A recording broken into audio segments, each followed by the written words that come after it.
여러분, 물은 생명과 연관이 있으며 특히 우리나라는 좀 적어요. 우리는 물에 대한 게 그냥 그렇게 그래요. 그래서 막 함부로 오는 걸 가르치면 뭐래요? 뭘 쓰시한다? 물 쓰듯한다 그래요. 돈을 막 낭비하면 참 저 사람은 물 쓰듯이 해. 왜요? 물은 얼마나 함부로 써요. 근데 사실 유엔에서 물 부족 국가 대한민국입니다. 우리가 1년에 강수량이 대략 1,800에서 2,000 정도 된답니다. 무지 많아요. 많이 와요. 이집트는요 대략 0.9, 이 정도밖에 안 돼요. 강수량. 그러니까 IP가 안 와요. 중동 지방에는 물전쟁. 물 나면 와 그래. 물은 생명수예요. 성경을 보면 계속 물에 대한 얘기가 많아요. 물, 강, 이슬, 샘. 하나님을 그래서 물로 불러요. 물로요. 오늘 이 본문도 보면 물에 대한 말씀입니다. 1절 볼까요? 이렇게 말합니다. 그가 나를 데리고, 하나님의 천사가 에스겔 선지자를 데리고 어디로 갔느냐? 성전문에 이르시니. 성전은 예루살렘에 있어요. 성전문에 이르시니, 성전의 앞면이 동쪽을 향해 있더라 그래. 예루살렘 성문이 동쪽을 향해 있습니다. 이 동쪽은 오늘 우리로 표현하면 요르단강 쪽으로, 암만 쪽으로, 이쪽이에요. 성전이 이쪽을 향해서 있습니다. 하겠는데 그 문지방 밑에서 물이 나와서 동쪽으로 흐르다가 성전 오른쪽 제단 남쪽으로 흘러내리더라. 물에 대한 얘기입니다. 자, 이 물이 그 다음 본 내용이 이 물이 흘러가는 것만 놀라운 생명의 역사를 이룬 걸 말해요. 그럼 먼저 첫 번째, 이 물이 어디서부터 어디로부터 흘러나옵니까? 자, 먼저 보면 이 생명수는 성전의 문지방 밑에서 흘러나옵니다. 1절이에요. 또 12절도 보면 이렇게 말합니다. 그 물이 성소를 통하여 나옵니다. 오늘 1절에서는 바로 그 물이 그 문지방 밑에서 물이 나오더라. 문지방 밑에서, 성전 문지방에서 성소로부터 물이 흘러나오게 됩니다. 그리고 이 흐르는 물은 점점 많아지다 급기야는 큰 강을 이루고요. 시작은 아주 약해요. 그런데 이 강을 흘러가면서 큰 강을 이루고 이 강물이 흘러가는 곳마다 생명의 역사를 이루고요. 한 걸음 더 나가서 엄청난 번성의 역사를 이루어간다고 오늘 에스겔 선지자는 말씀합니다. 이 교회입니다. 여러분, 교회가 뭐냐? 교회는 이 세상에 생명을 주는 생명수의 샘, 원천이 된다는 말입니다. 그래서 우리는 방금도 찬양했습니다. 생명샘이 솟아나와 모든 성도 마시. 어디서요? 성전에서요. 교회에서요.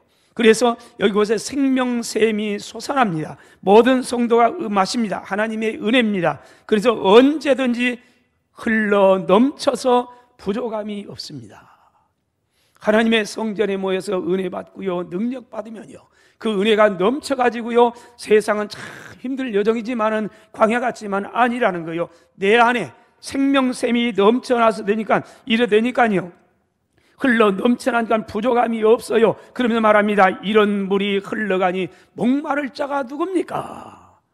하나님의 성전에서 생수 흘러가는 걸 마시는 사람들이 이걸 가까이 마시고 먹고 마신 사람은 목마를 자가 없다는 겁니다. 그러면서 주의 은혜 풍족하니, 이걸 주의 은혜로 말합니다. 하나님의 은혜를 먹고 마시고 받으면 우리 인생에 넘치고도 풍성해집니다. 이 방금 부른 찬양이에요. 예레미야서 2장 13절에 하나님이 생수의 근원이라. 내 백성이 두 가지 악을 행했는데, 이스라엘 백성이 두 가지 행을 했답니다. 근데 그게 뭐냐? 하나는 그들이 생수의 근원 때는 나를 버린 것과, 하나님을 생수의 근원이라고 말합니다. 근데 생수의 근원인데 하나님 버렸어요. 그러니 인생이 맹마르죠. 광야 되는 거죠. 삭막해져 가지요. 교회를 안 나왔다, 그 말이 아니에요. 하나님이요. 하나님의 생수의 근원이에요. 그분이냐는 거죠. 그 다음 두 번째예요. 스스로 웅덩이를 판 거라. 왜요? 인생은 목마르니까요. 하나님이 없는 인생은 목말라요. 웅덩이를 파요. 이것 파고 저것 파고 자꾸 파요. 판 건데, 그런데 그것은 물을 가두지 못할 밑빠진 독이라, 터진 웅덩이라. 아무리 파도 물을 거둘 수 없어요. 그러니까 할 때요. 그런데요, 이 두 가지 악을 행인 하나님을 버렸고 웅덩이를 팠다, 그런데 보면, 여기에 보면 문법적으로 보면 그들이 생수의 근원될, 생수란다는 단수예요. 무슨 얘기입니까? 생수의 근원된 나를 버린 것과 생수는 뭐라는 거예요?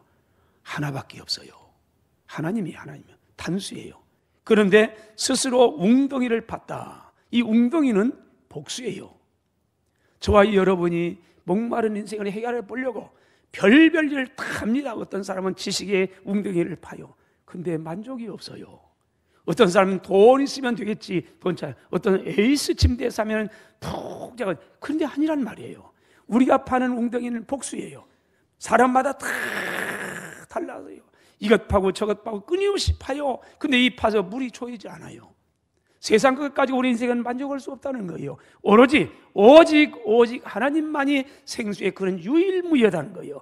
그분이 없이는 인생은 결코 목마름을 해결할 수가 없다는 거예요. 그 하나님께서 이렇게 말씀했습니다. 이사야 55장 1절 3절, 오라 너희 모든 목마른 자들아 물로 나오라. 어디로요? 생수의 근원된 내게 오라, 그 말 아닙니까? 돈 없는 자도 오라. 너희는 와 사 먹되 돈 없이 값없이 와서 포도주와 젖을 사라. 왜? 어찌해서 양식 아닌 걸 위하여 은을 달아주며 배부르지 못할 위하여 네가 수고하느냐? 내게 듣고 들으라. 내게 들으라. 내가 누구예요? 생수의 근원된 그분에게 나와서 그분을 듣고 그분의 말씀을 순종하고 그리하면 너희가 좋은 걸 먹을 것이고 너희 자신들이 기름진 것으로 즐거움을 얻으리라. 하나님께서 목마른 인생을 부르고 있습니다. 여러분, 세상 그 웅덩이 아무리 파도 여기에서 내 인생을 만족하기만을 아무것도 않은 건 밑빠진 독이에요. 그 채워도 담이 없어요. 근데 오로지 하나님이에요. 그래서 하나님 부른 거예요. 목마른 자 다 생수의 근원된 내게 나오라. 그러면 너희 인생으로 하여금 목마른 자 다 목말 해결할 것이라. 인생에 좋은 걸 먹게 될 거라. 기름진 것으로 즐거움을 얻게 될 거라고 약속합니다. 하나님이 생수예요. 요한계시록 7장 17절, 이는 보좌 가운데 계신 어린 양과 하나님의 어린 양인 예수님과 그들의 목자가 주사, 그들의 어린 양이 그들의 목자가 되셔서 생명수 샘으로 인도하시고, 하나님의 어린 양인 예수님은 저와 여러분 인생의 목자가 되어서 우리로 하여금 어디로요? 생명수 샘으로 인도해 주시는 그분이에요. 그분을 만나면요, 인생의 기갈됨이 해결될 수 있어요. 목마름이 단번에 해결될 수가 있는 겁니다. 그분이 요한복음 7장 37절로 8절에 명절 끝날 곧 큰 날에 예수께서 서서 외칩니다. 말씀합니다. 누구든지 목마르거든 내게로 와서 마시라. 그분이 그래요. 목마른 인생은 누구든지 간에 남녀노소 빈부귀천 따지지 않아요. 누구든지 오라는 거예요. 누구든지 간에 목마른 사람은 내게로 와서 마시라. 나를 믿는 사람은 성경에 기록된 것 같이, 성경의 이름과 같이 그 배에서 생수의 강이 흘러나오리라. 삼천천처럼 쪼잘쪼잘 이런 물이 아니라는 거예요. 계속 생수의 강이 우리에게 있대. 강수예요. 그분이 예수님이에요. 누구든지 간에요. 여러분, 그렇습니다. 하나님이 영원한 생수가 되는 겁니다. 예수님께 영원한 생수가 됩니다. 교회가 뭐냐? 교회는 이 세상에 영원한 생명을 주는 생명수의 통로요, 축복의 통로요, 은혜의 통로, 구원의 통로요. 교회가 있는 곳에는요, 놀라운 역사가 있나요? 생명 역사가 있나요? 자, 그럼 이 성전 문지방에서 나오는 물이 흘러가는 곳에는 어떤 역사가 일어납니까? 두 가지의 큰 역사. 하나는 모든 걸 살리는 생명 역사가 납니다. 물이 흘러가니까요. 그래서 이 물을 우리는 생명수라고 부릅니다. 생명을 주는 물, 오늘 본문 8절과 9절입니다. 그가 내게 말씀하십니다. 뭐라고요? 이 물이 동쪽으로 향하여 흘러 아라바로 내려가서, 성전 문지방 밑에서 흘러내린 물이 동쪽으로 흘러가서 아라바로 내려가. 아라바라는 말은 동부란 뜻이에요. 동부로 내려가서 그 다음에 바다에 이르리니. 예루살렘에 성전이 있습니다. 그리고 서쪽은 지중해 바다고 동쪽은 육지예요. 근데 동쪽으로 흘러가서 바다에 이르니, 이 바다는 흔히 말하는 사해바다예요. 성경에는 사해바다라는 건 없어요. 염해예요. 소금의 바다. 근데 왜 우리가 사해바다느냐? 염해바다인데 이 대개 바다는요, 군산 앞바다가 염분이 몇 퍼센트요? 3%에서 많으면 4%예요. 근데 사해바다는 33%? 이 정도 된답니다. 염분이 얼마나 높은지 몰라요. 그래서 사해바다에서는 헤엄 못 쳐도 빠져 죽을 염려는 없답니다. 근데 빠져 죽는 사람은 어떤 사람이냐? 헤엄을 잘 친다고 파닥파닥 하던 사람은 빠져 죽는데요. 근데 가만히만 있으면 떠버려. 가서 덩이 있으면 벌렁 떠요. 떠 갖고 막 이것만 하면 어디든 다 갈 수 있어요. 염도가 그렇게 높아요. 소금 땅이니까, 소금 바다니까 아무것도 못 살아요. 그래서 이 바다, 이것이 내려가 바다에 이릅니다. 죽음의 바다에 이릅니다. 그랬더니 이 흘러내리는 물로 그 바다의 물이 되살아나리라. 바닷물이 살아나요. 죽음의 바다가 살아있는 바다로 살아나게 돼요. 그 다음에 이 강물이 이르는 곳마다 번성하는 모든 생물이 살고, 또 고기가 심이 많고, 이 물이 흘러가 들어가므로 바닷물이 되살아나고, 이 강이 이르는 각처에 모든 것이 살 것이야. 여기 보면요, 8절 9절에 살고 많고 기지만 계속 이 방법이에요. 이 강물이 흘러가는 곳에는 죽음의 땅이 변화되어 가요. 생명의 땅으로 변화되어 가요. 죽음의 바다가 변화되어 가요. 생명의 바다로 변해가 돼요. 살아나는 역사가 있나요? 여러분, 성전으로 흘러내리는 이 물이 처음에는 아주 미약해요. 그러나 점점 많아져서 급기야는 큰 강을 이루게 되고, 이 강물이 이룬 곳마다 죽었던 바다도 살아나고 죽었던 생물도 살아나고 모든 게 다 살아난 생명의 역사가 있납니다. 여러분, 이건 하나님의 은혜를 얘기하는 거예요. 교회를 통해 베풀어진 하나님의 은혜가, 이런 거는 다 살아나요. 은혜의 생수가 내 영혼 속에 들어가면 죽은 내 영혼이 살아나요. 이걸 우리 성경이 말은 거듭난다 그래요. 하나님의 은혜를 받지 못하면 죽은 영혼이 그대로 있어요. 사해바다 같은 내 심령 속에 주님의 은혜가 임해요. 성령의 임해가 임하여 그러면 살아나요. 거듭나요. 생명 역사가 일어나게 되는 겁니다. 여러분, 우리의 가정 속에 이 은혜가 임하면 가정이 회복돼 갑니다. 우리의 기업 속에 이 은혜가 임하면요, 그러면 기업체가 살아나요. 이 은혜의 생수가 흘러가는 곳에는 도덕과 윤리가 살아나고, 경제도 살아나고, 인권도 살아나고, 다 살아나는 역사가 있나요? 살아나요. 이 교회예요. 두 번째, 성전에서 흐르는 물은 창대함과 번성함의 역사를 주는 물이에요. 오늘 10절에 보세요. 이렇게 말합니다. 또 이 강가에 어부가 설 것이니, 어디서부터? 엔게디에서부터 에네길라임까지 금을 치는 곳이 될 것이라. 이 엔게디는요, 사해바다 옆에 있는 마을이에요. 사람이 살 수가 없어요. 왜요? 생명이 없으니까. 사해바다는요, 고기 한 마리 없어요. 우리 남쪽에, 서쪽에, 동쪽에 고기가 바글바글해요. 근데 거기는, 그 바다 속에는 고기 한 마리 없어요. 못 살아요. 다 죽었어요. 고기가 없으니까요. 주위에 풀 한 폭이, 나무 한 폭이 없어요. 황량해요. 풀 한 폭이, 나무 한 폭이 없으니까 못 살아요. 꽃도, 나비도, 벌도, 여러분, 아무것도 못 살아요. 새 한 마리 없어요. 황량해요. 죽음의 땅이에요.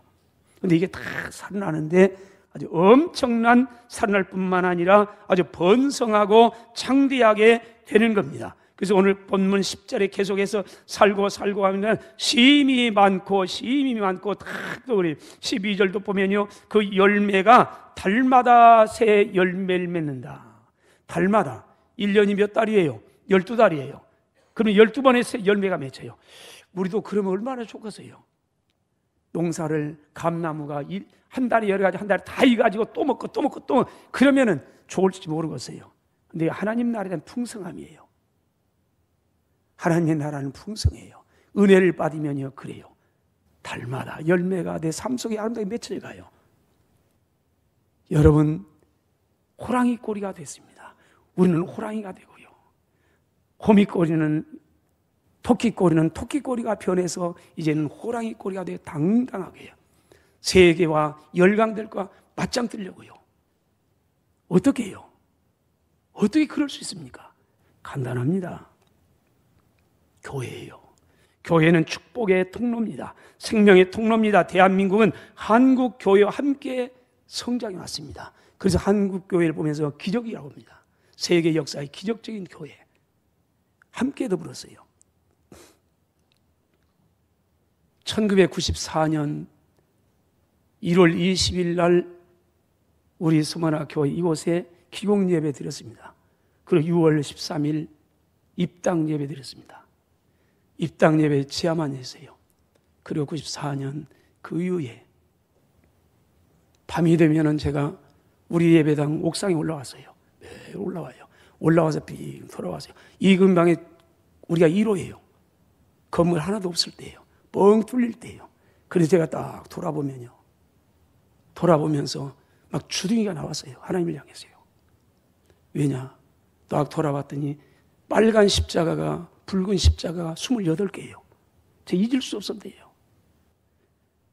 그래서 개발지역에 생기면은 두 가지 생각이 있어요. 하나는 교회, 하나는 카센터.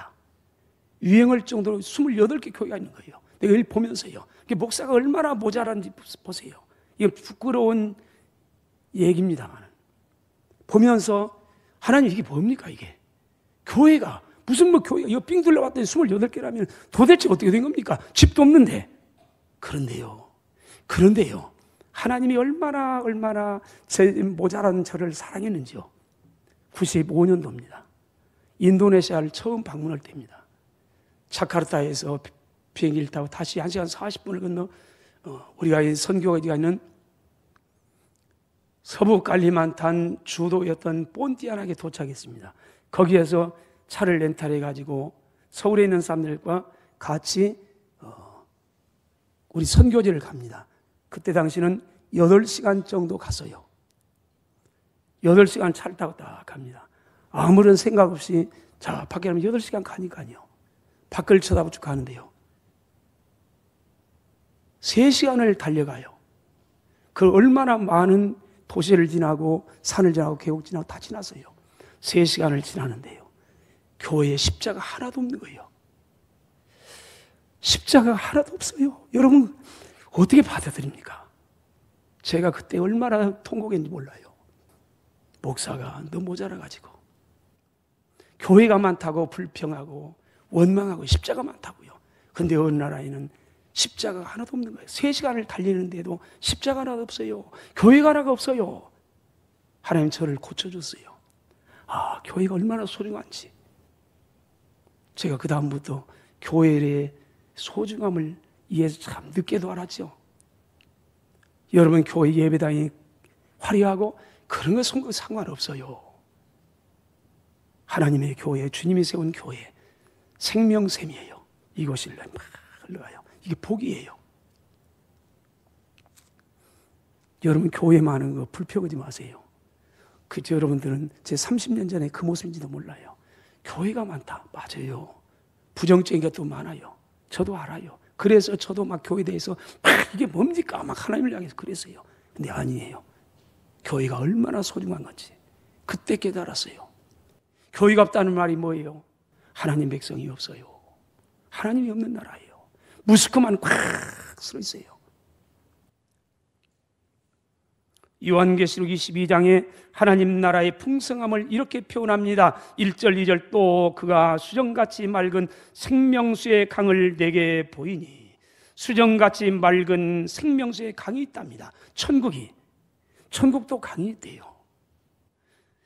생명수의 강을 내게 보이니 어디서부터 오느냐? 하나님과 및 어린 양의 보호자로부터 나오더라. 그래서 길 가운데로 흘러가더라. 그래 봤더니 강이 있는데 강 좌우에 생명나무가 있어가지고 12가지 열매를 맺더라. 달마다 그 열매를 맺고 그 나무 잎사귀 들은 열만국을 치료하기 위하여 있는 것 같더라. 오늘 마치 12절의 말씀과 아주 흡사한 내용입니다. 교회가 있는 곳, 교회에서 흘러가는 물 이런 곳마다 놀라운 생명 역사가 일어난답니다. 그러면 우리 2025 한 해 동안도 이처럼 생명을 얻고 더 풍성한 생명을 얻으려면 우리가 어떻게 해야 합니까? 시편 84편 1절 4절입니다. 만군의 여호와여 주의 장막이 어찌 그리 사랑스러운지요. 여러분, 이 시인은 이 장막, 주의 장막, 텐트, 이 텐트가 세워진 지 약 400년 지났어요. 400년 지난 텐트에 얼마나 낡았을지 몰라요. 그런데 이 시인은 말합니다. 주의 장막이 어찌 그리 사랑스러운지요. 보잘것없을지 모르는데 아니에요. 그 장막이 너무너무 사랑스러웠어요. 그를 말합니다. 내 영혼이 여호와의 궁정을 사모해서 쇠약했습니다. 여호와의 궁정을 사모해서 쇠약했대요. 여러분, 사랑해서 앓는 병이 있습니다. 무슨 병이요? 여러분들은 사랑을 안 해봐서 몰라요. 7살 때 사랑해본 사람은 알아요. 사랑해서 병이 들었어요. 상사병이요. 여러분, 병 중에서 가장 아름다운 병이에요. 상사병은요. 내 영혼이 여호와의 궁정을 쇠약파서 너무 사모해가지고 쇠약해졌습니다. 상사병이 났어요. 이 시인이에요. 내 마음과 육체가 살아있는 하나님께 부르짖습니다. 나의 왕, 나의 하나님, 만군의 여호와여 주의 제단에서는 참새도 제 집을 얻습니다. 하나님의 집, 하나님의 제단 생명의 역사가 나요. 미물인 참새도 제 집으로 써도요, 제비도 새끼들 보금자라고 역사에 하물며 하나님 백성이 있어요. 그래서 말합니다. 주의 집에 사는 사람들은 복이 있습니다. 그래 고백합니다. 10절 주의 궁전에 산 날이 다른 것의 첫날보다 낫습니다. 여러분 어떻습니까? 하나님의 교회 한 날이, 오늘 시간 한 시간이 다른 곳에 있는 것 1000시간보다 낫다고 고백할 수 있나요? 시인은 그런 고백을 해요. 주의 궁전에서의 한 날이 다른 것 첫날보다 낫습니다. 왜요? 은혜의 샘터니까요. 하나님의 궁전에 흘러가는 샘물이, 은혜의 샘물에 젖으니까요. 한 시간만 있어도 은혜가 넘쳐나요. 삶이 변화돼 가요. 풍성해져 가요. 그래서 고백하는 거예요. 주의 궁정의 한 날이 다른 곳에 첫날보다 낫습니다. 내가 악인의 장막에 사는 것보다 차라리 하나님의 성전에 문지기로 사는 게 좋습니다. 누가 문지기를? 아니에요. 저희는 문지기 아니에요. 하나님의 자녀예요. 당당하게 하나님의 집에 살아요. 여러분, 왕자는 결코 문지기가 될 수 없어요. 왕궁에 사는 거예요. 아버지 집이 누구 집이에요? 내 집이란 말이에요. 하나님의 집이 내 집이란 말이에요. 그것과 함께 살아요. 문지기가 아니에요. 그런데 문지기로 산다 할지라도 나는 그것이 좋습니다. 여러분, 하나님의 교회를 사모으세요. 하나님의 교회를 가까이 하세요. 인생의 목말라는 저와 여러분을 향해 예수님이 이렇게 부릅니다. 인생에 목말라가지고 터진 웅덩이 자꾸 파요. 이거 파요. 손톱이 달아질 정도로 다 팠어요. 그런데도 여전히 목마른 것 마찬가지. 저와 여러분을 향해서, 그런 저와 여러분을 향해서 부릅니다. 누구든지 남녀노소 할 것 없이, 빈부귀천 가릴 것 없이 누구든지 간에 목마른 자는 내게로 와서 마시라. 나를 믿는 사람은 성경의 이름과 같이 그 배에서 생수의 강이 흘러나오리라. 사랑하신 여러분, 하나님께서는 우리 서머나 교회를, 생수의 근원된 서머나 교회를 33년 전에 이 땅에 세우셨습니다. 무엇 때문에 세우셨을까요? 6만 교회 가운데 하나 교회 되라. 의미 없습니다. 반드시 서머나 교회 세운 목적이 있습니다. 여러분, 교회를 통해서 죄로 말미암아 죽은 영혼들을 살리고요, 가정을 살리고요, 지역을 살리고요, 또 살리고 모든 걸 살리는 생명의 역사, 한 걸음 더 나아가 더 풍성한 역사를 이루기 위함인 줄로 믿습니다.